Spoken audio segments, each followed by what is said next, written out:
ไฟไหม้สายน้ำเงิน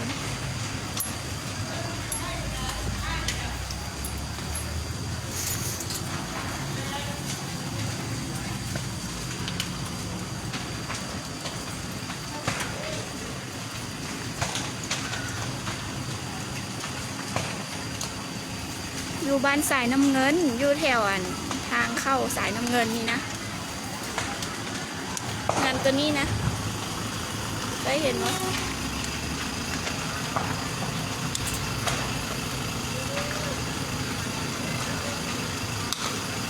โอ้ยบ้านเราเป็นสวยคนแนวเบิ่งยังเสียนั่นแหละถ้ารถดับเพลิงกับบุมาจ้าเพื่อจนสิไหม้หมดละ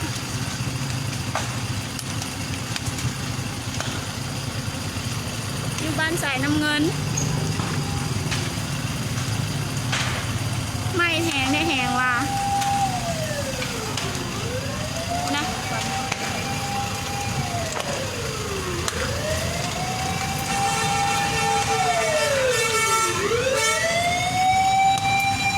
ไฟไหม้โดนละดับเพลิงยังไม่มา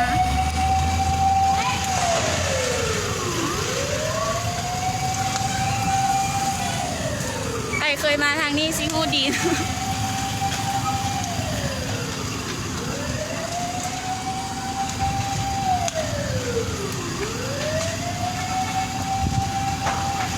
กำลังมารถนะ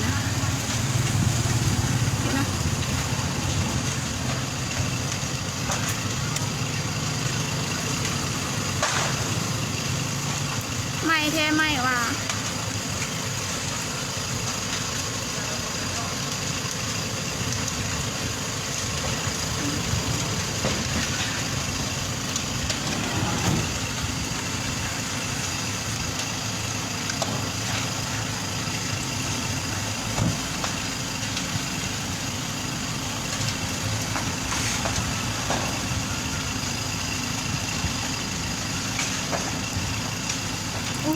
เตรียมน้ำยา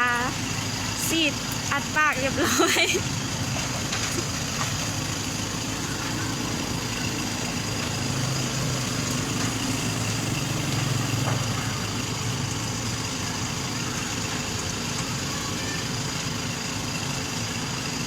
แมนไฟไหม้งานอยู่บ้านสายน้ำเงินนี่นะไม่จะโดนแล้วกูมีใครมานะ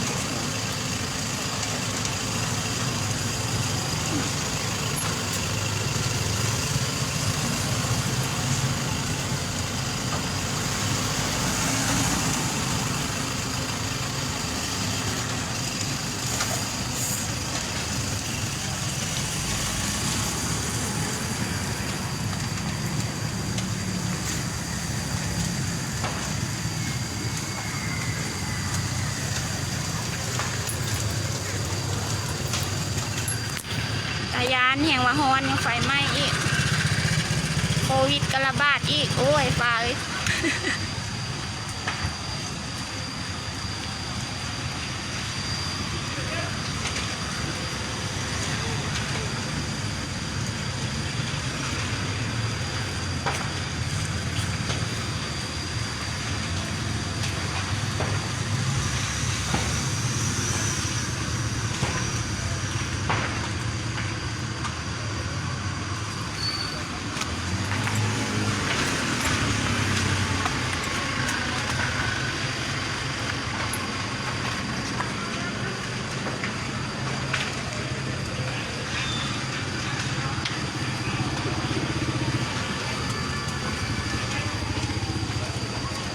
ไม่อยู่ทางเข้าสายน้ำเงินแถวอาหารรีวิวนี้นะใกล้ห้องการบ้านนี้นะมีแต่คนเบิ้งแต่ซอยบ่ได้ ดับเพลิงมาแล้ว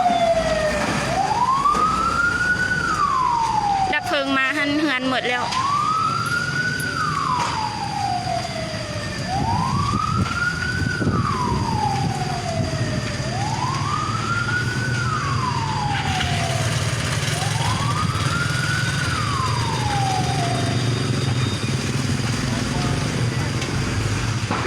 สายน้ำเงินเด้ออยู่นครหลวงแมนไฟไหม้หมดแล้วดับเพลิงจนสิมา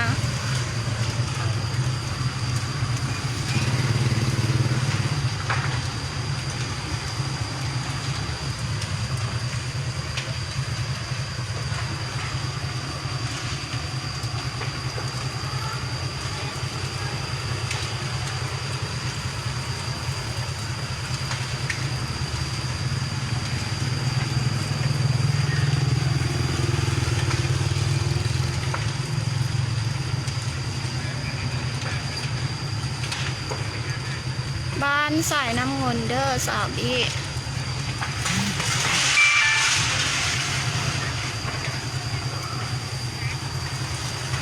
แหงไหม้แหงวันเก่า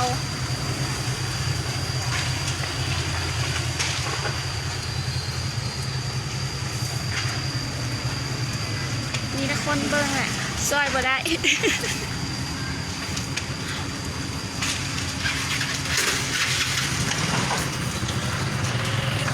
ย่านแต่มัน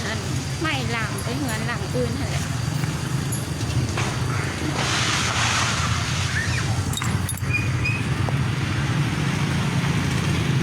ไม่แห้งอีหลี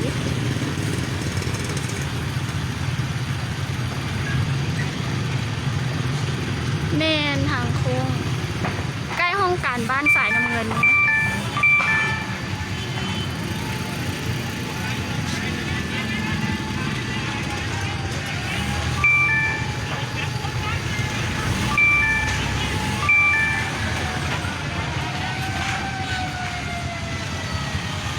มาหอดแล้วแต่งานนั้นไหม้จนสิหมดแล้วไหม้ได้สมองปาดละหากันมาหอด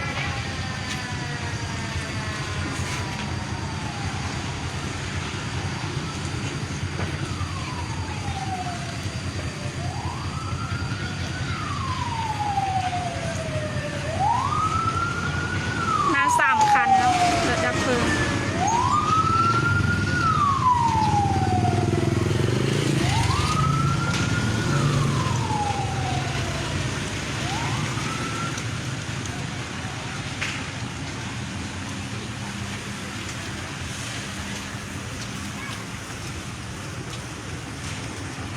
บ่ย่านโควิดเลยเนาะหลายคนจุ่มกันนะแท้วะ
ดับเพลิงเพิ่นมาดับแล้ว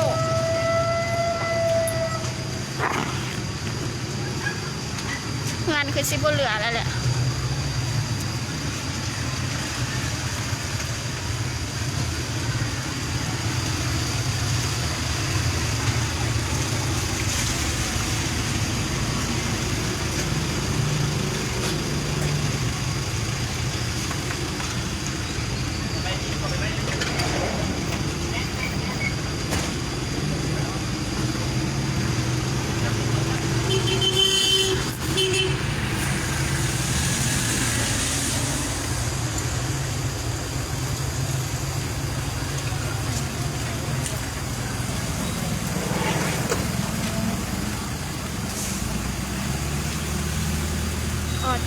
กันเด้อ